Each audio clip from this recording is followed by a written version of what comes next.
అప్పుల బాధలు వెంటాడుతున్నాయా? అయితే 6 జేవిఆర్ వారి జాతిరత్నాలు ధరించండి. నమస్తే, వెల్కమ్ టు మనం టీవీ. మధ్యప్రదేశ్ ఇండోర్ దగ్గర ఒక ఆసక్తికరమైన ఘటన జరిగింది. దీని గురించి మనం మాట్లాడుకోవాలి. Very interesting. ఏం జరిగిందంటే, ఇద్దరు ప్రేమించుకున్నారు.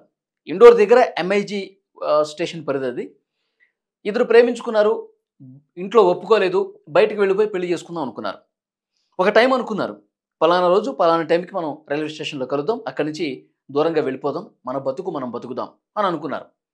సరే, ఆ టైంకి అమ్మాయి వచ్చేసింది, ఆ అబ్బాయి రాలా.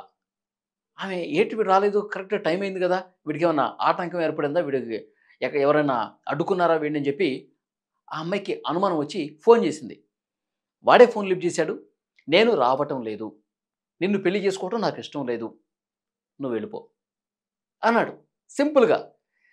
తిరిగి ఇంటికి వెళ్ళటం ఇష్టం లేక ఆ అమ్మాయి, అంటే వీడు చెప్పిన తర్వాత షాక్ అయిపోయింది.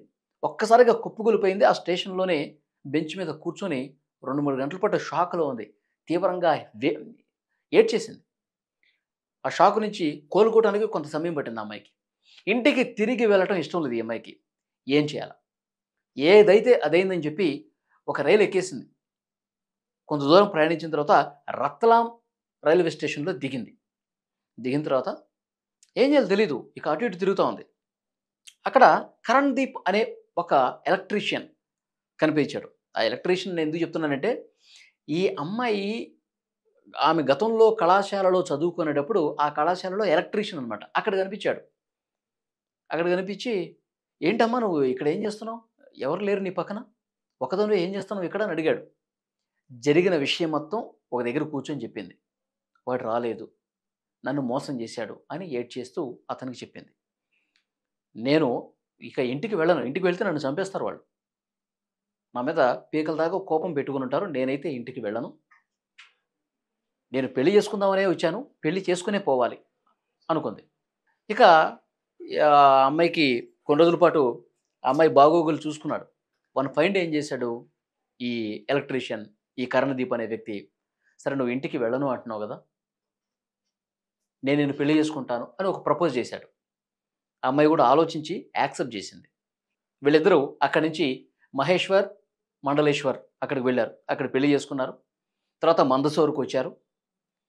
వచ్చిన తర్వాత డైరెక్ట్గా వీళ్ళ ఊరి దగ్గరకు వచ్చి పోలీస్ స్టేషన్లో వాంగ్మూలం ఇచ్చారు.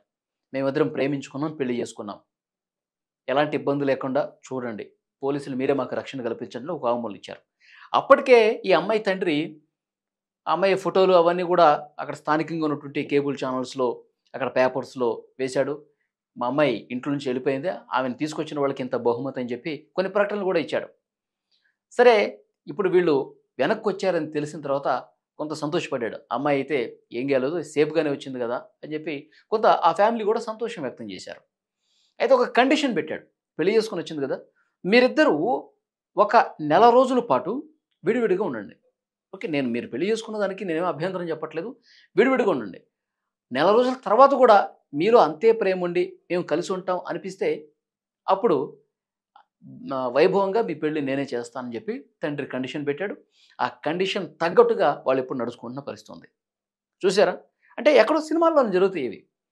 ఆమె వేరే ఎవరినో ప్రేమించి పెళ్లి చేసుకుందాం అని చెప్పి ఇంట్లో నుంచి బయటకు వస్తే, వేరే ఎవడో మళ్ళీ అక్కడ కనిపించి వాడు మోసం చేశాడని చెప్పి ఇంకొకరితో పరిచయం ఏర్పడి వాడిని పెళ్లి చేసుకుని మళ్ళీ తిరిగి ఇంటికి రావడం అనేది మనం సినిమాలో చూస్తుంటాం. రెగ్యులర్ లైఫ్లో అక్కడో ఎక్కడో ఒక చోట జరుగుతూ ఉంటాయి. సో డెఫినెట్గా ఈ కథ విన్న తర్వాత, రియల్గా 2 రోజుల క్రితం జరిగింది ఇది మధ్యప్రదేశ్లో. ఈ కథ విన్న తర్వాత మీకేమనిపించింది? కామెంట్ బాక్స్లో తప్పకుండా తెలియజేయండి.